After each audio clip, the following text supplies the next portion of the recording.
Where am I? I'm live. Hi, everyone. Welcome to this live today. My name is May Doldal. Thanks for being a friend or follower. And we're going to talk about how to calculate the steps to calculate your financial freedom number according to the book Financial Freedom by Grant Sabatier. And this question was raised to me from Alicia.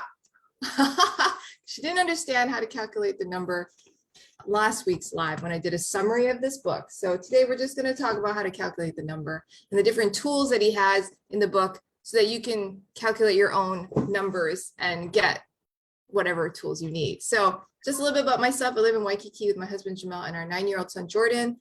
We own 2 condos. There's 3-bedroom in Waikiki, another 1-bedroom down the street in Waikiki, which is an Airbnb. And back in 2011, I didn't own any property, never had, was in over $40,000 of credit card debts, and was working full-time at a bank here. By 2016, April, paid off all the debt.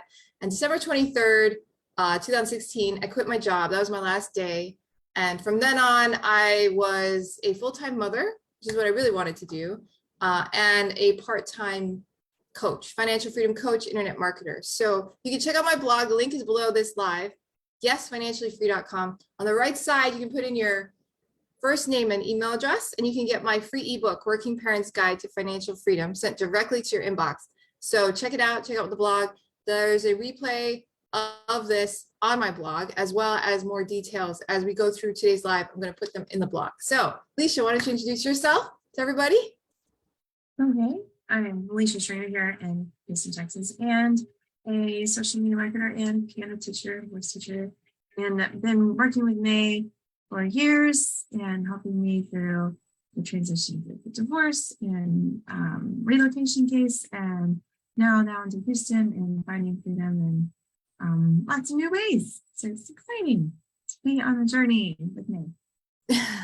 Yeah, so it's interesting to see if you do the processes that we talk about and that I've been doing ever since when I changed my financial life. Your financial life gets more stable, right? You don't have to worry about car payments, rent payments. You don't have to worry about as much stuff. You have money to do things that before you didn't have the money to do. You plan bigger projects, right? Things just change, and it's not like instant. It doesn't happen instantly, right? But it's this process you do, and if you do it like we do every month, your life just gradually changes until it just looks completely different than what it used to look like.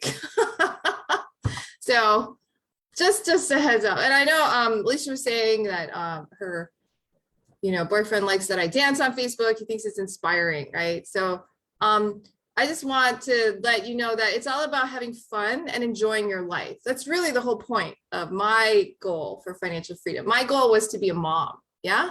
And that's because I wanted to spend time with my son while he grew up, right? I didn't want to be working a job and missing his childhood.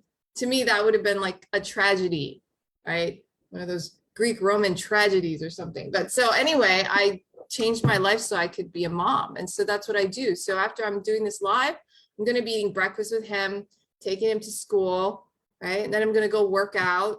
And then I might do something with this blog, or I might read a book. Yesterday I was reading a book, did some stretching, watch some shows.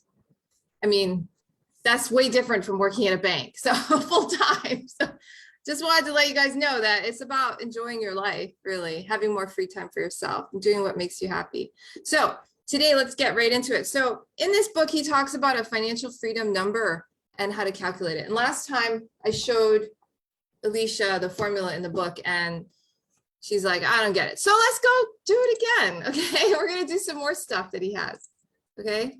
So can you see my screen? Okay, so I basically took some formulas that he had down. Some of them are really awful looking, okay? So don't be scared, okay? They make me scared too, so don't worry about that. We're gonna do the easy one first, so get out your calculator. I realized I didn't finish this one, but anyway. So this one, we're gonna do the easier one first, which is the one I did last time. Basically means you're going to figure out what amount of money you need to save so that you can be financially free, all right?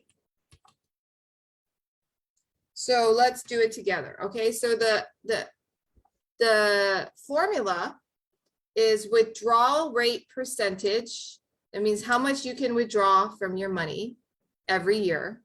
So he was saying you could withdraw 4%. That was his number. Okay, he's saying that if you have just stocks, okay, stocks, you can withdraw 4%, and the likelihood of your principal going to zero is very low.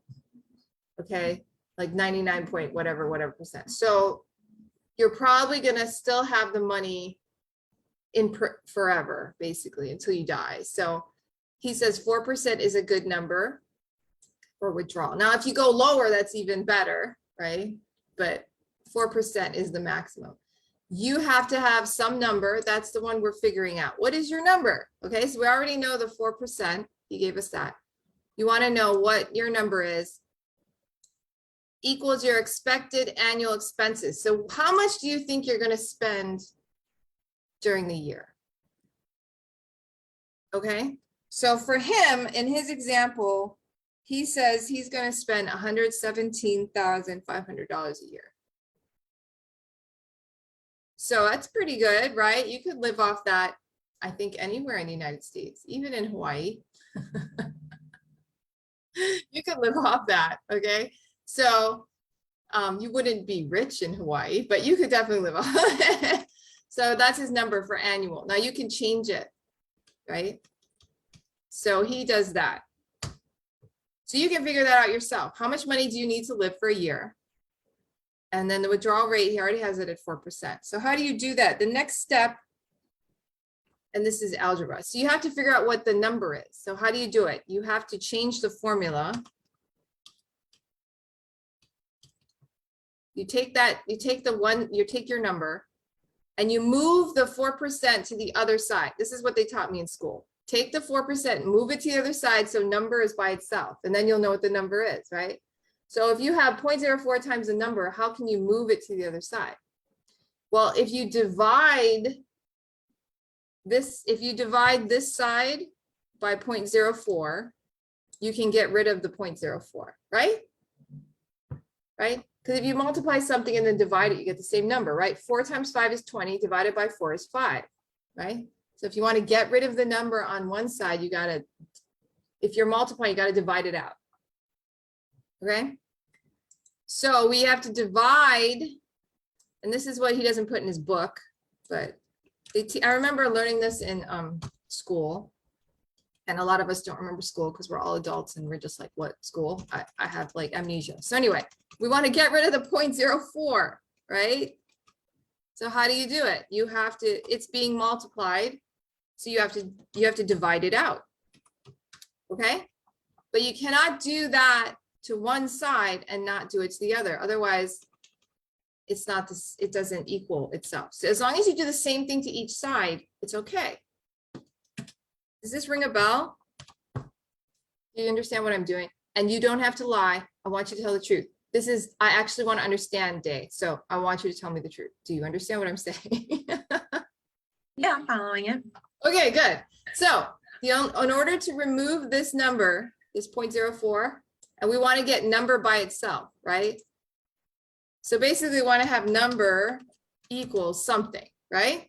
Because then we got our number. So we got to make it alone. So we get rid of the 0.04, right? So 0.04 times number. So we're going to divide out the 0.04, and then we're going to have to do it on this side too. Okay. So when we do it on that side too, this side becomes just number, because 0.04 times number divided by 0.04 is number, right? Okay, you got it? Mhm. All right, and then the other side, we have to take one, and that you can use a calculator, all right? We're not gonna do that by hand. So we get a calculator, okay? And we put in 117,500, and we divide it by 0.04. And then we get, wow, I got a different number than, okay, yeah. No, that's right. 2,937,500. Is that what you got? Yes. Yes, and that's how he did it. 2,937,500. That's his number he has to save so that he can pull out 4% every year. to get $117,500. Okay. Okay, good. Don't blow it all on one thing, right? It's gotta last you a whole year. Right. So that's how he calculates it. So we can do it with another one just for fun, just for kicks, right? So 0.04 times number, and let's say for you pick a number. What would be an annual? How much money annually to become free? Like you need that money every year in order to live without, to have enough money to live. How much would that be? I put let's see. For my retirement, I put 72,000. Okay, so let's do 72,000. All right. So 72,000 a year, and at least can be financially free. I could be financially free on 72,000 too. So it doesn't have to be 117. I could do that even in Hawaii. Oh, that's probably because I bought property. But anyway, so so 0.04 times a number equals 72,000. So that's the new number. All right, so let's figure it out. So as we did before, right? 0.04 times number. If you want to get rid of the 0.04, so you can just have only number on that side, you have to divide it.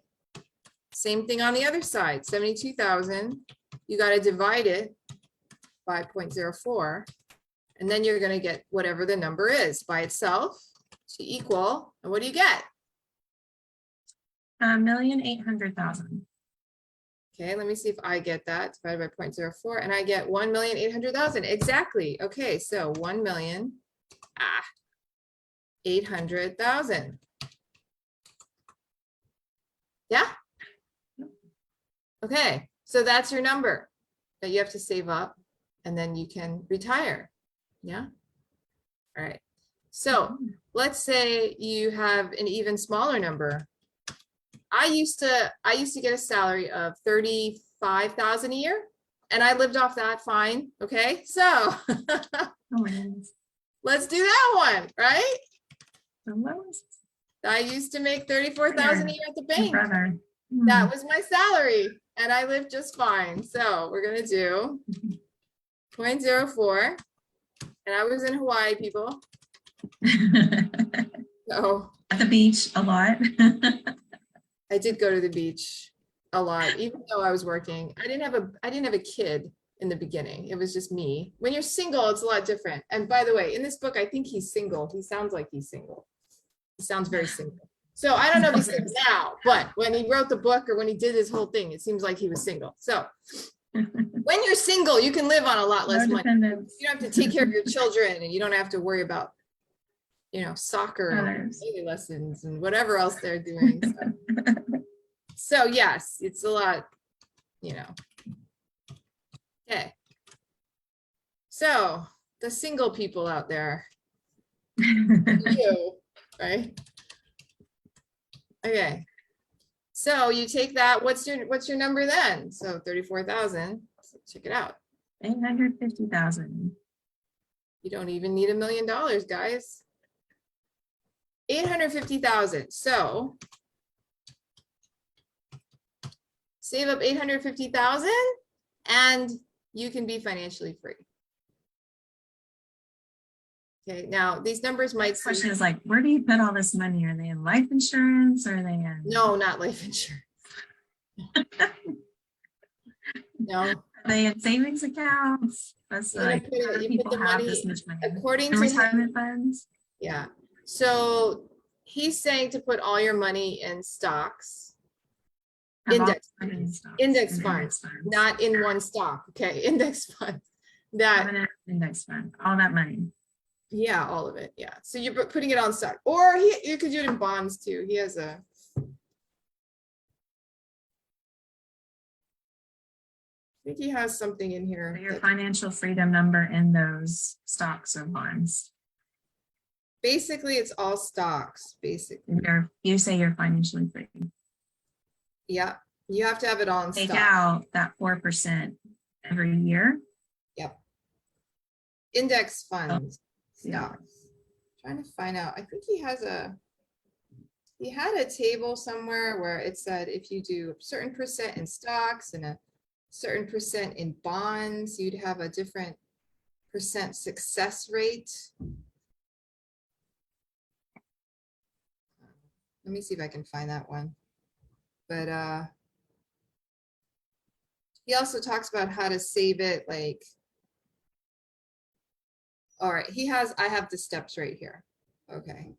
So he says the first step would be to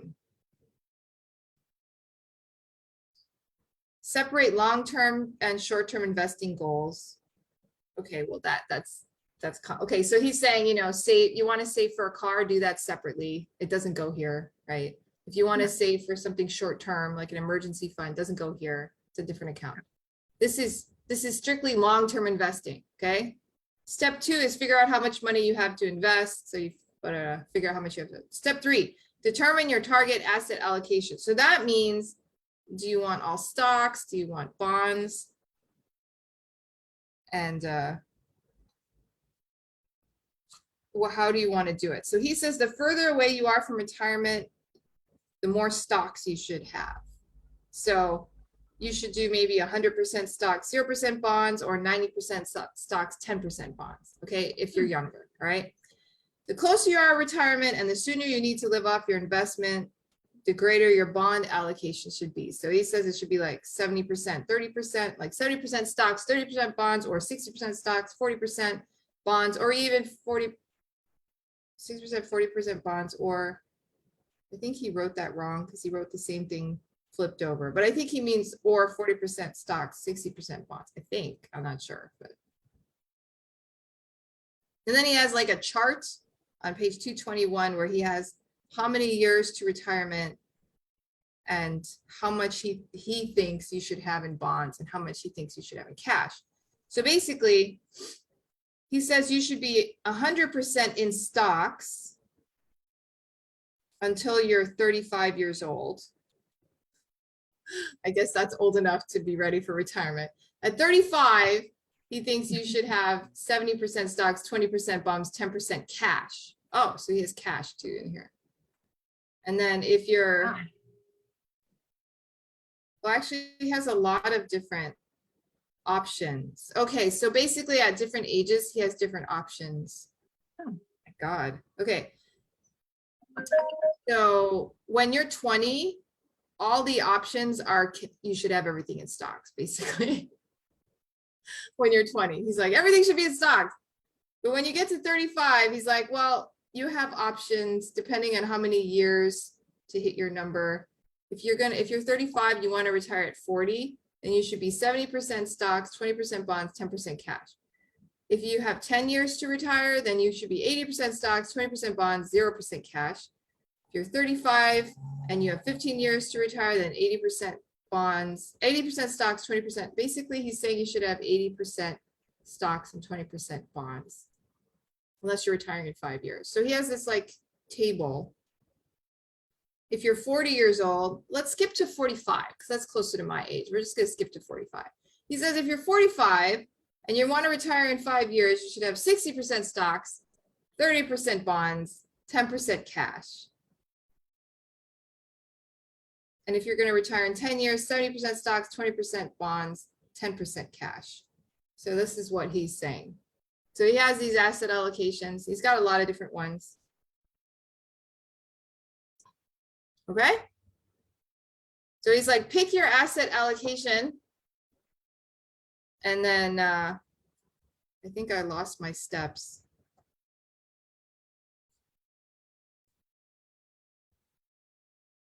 Yeah, I'm not sure what I did with my steps now. I lost my steps. Okay, so I wanted to go over some other things he says about calculating your number. He has another formula, and this one's the ugly one, okay? So this one is how much you need to save each year to hit your number by the time you want to retire. And in this formula, he puts in the growth rate of the stock market to help you. So in this one, you're assuming that you have to put all the money in yourself and stocks don't grow and they stay the same, okay? Now, as we know, stocks don't do that. Stocks go up in value, they go down in value. Sometimes they kind of flutter around the same line and they don't do anything. I heard in the 90s, they basically stayed exactly the same. So if you did this in the 90s, I guess, like from the beginning of the 90s to the end of the 90s, you would have made no progress. You would have had to put in your own money, I guess. Depends though how you look at it. That's only if you put it in at the beginning and just waited the whole 90s. If you did, like, if you kept investing through the 90s, it did actually grow from, so it depended how you look at it. So assuming that your stocks are growing at a certain rate, how much do you really need to save? Okay? Because remember last week I said he saved maybe like 500,000 and he got to his number or whatever it was, or, you know. So this formula looks way more complicated. Honestly. Oh, it's like crazy. So he basically says, let's say you have 0 that you've already invested. Okay, so you're going to plug into this formula here. All right. So let's say using his number, you have, which is 1,250,000. That was his number he figured out. Okay. All right. So we're going to plug it in the formula. So his number was 1,250,000, right? That he needs to save. How much had he already saved?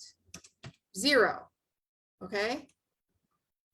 What is the rate? The rate, he thinks the stock, according to his studies, the stock market grows at 7% annually, right? And he wants to retire in 5 years. Okay. So I'm just plugging in all these numbers. We're going to see if we get the same number he gets, because this is like so funny looking that I'm like, I don't know if I can even do this, but we'll try it. This is a long formula. Sorry. There. So that's his formula with the numbers in it. So let's see if we can do it. Now, when I was a kid, you just go step by step and you do one step at a time, right, in the formula. Now, he has the formula on his website, apparently, so you don't have to do it step by step. But basically, 0 times anything is 0, right? Okay. So this whole thing is 0. Ta-da, that makes it easier. Because he didn't save anything. So 1 plus 0.07 is 1.07. That's easy. Right? 1.07. My God. This is a crazy formula. I don't know if I'll get what he gets, but anyway. I'm just trying to do it on my calculator and see if I could do it. Okay, so 0.05, 1.07. Sorry, I'm doing this part right here, this ugly part. 1.07 to the power of, I don't even think I can do that on my calculator. 1.07 to the power of 5. Oh my God. I don't think my calculator doesn't have the power on it. I need a scientific calculator. Okay. I'm going back to his book. So we're on page, I think I put, oh, page 72. Are you following me? Are you still there, Alicia? Yeah, I just gotta go. Oh. Okay, sorry, we are over time. Sorry, guys, we're over time. So sorry, I went over time. Okay, so we got to end it. But basically, on my blog, I have a website where you can go and you can click, and he has calculators there. So you can actually do the calculator on the website. So thanks for being on the live. Sorry, thank you.